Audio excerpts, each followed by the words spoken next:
مدحوينها أنه وأحمد محمد إسلام أحمد مذوبي مشرح أن لا راح جبلان ومضره أحمد محمد إسلام أحمد مذوبي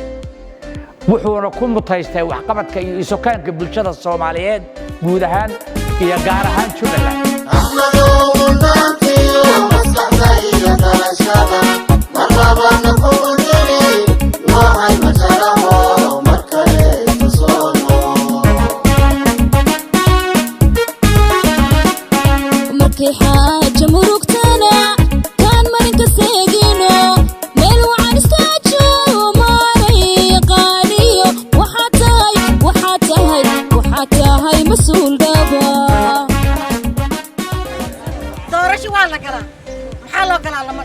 أحمد والله لا ترتمي كلام محله لا ترتمي كلام مري لكن تركي سيدو هانجري يسيدو ما أنت جاي مقالك أرجيو مقالك مقالك dalku siduu ahaan jiray iyo maanta siduu yahay muuqaalka aragiyo maqalkaba u kala roon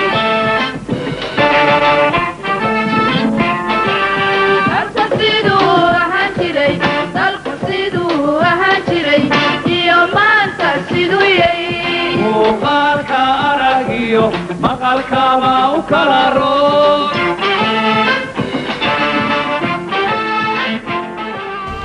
dalka waana deeqa Soomaali weynay dood iska dhaaf dalka waana deeqa Soomaali weynay dood iska dhaaf Axmed Islaan oo madaxweyne waaye wadanku xureeyay malxmeen kara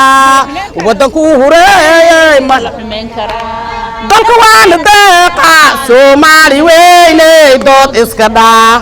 dalka waana deeqa Soomaali weynay dood iska dhaaf Axmed Islaan oo madaxweyne waaye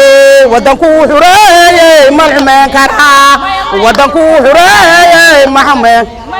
ay zuuga la soo gemo qayaarkiis hooy dawlada imaaday Jubbaland war calankiina waa kay kuraaheesta marka aan ku sheegayo waxa weeye markii la oran jiray war maanta maxaa lagu dilay meeshii lahaa maanta waxaan taaganahay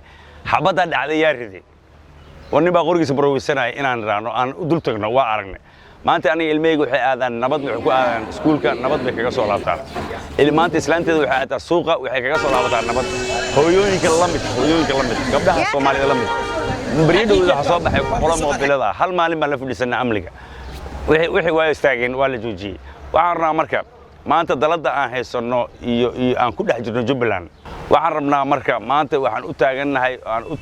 dhaxda noo xiran nabad cid xamar ka timaado cid kale anaga ma rabno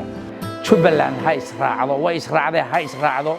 haddii cid loo soo abaabulaana waxba ka qaadi mayso musharaxu waa Axmed Madoobe musharaxu waa Axmed Madoobe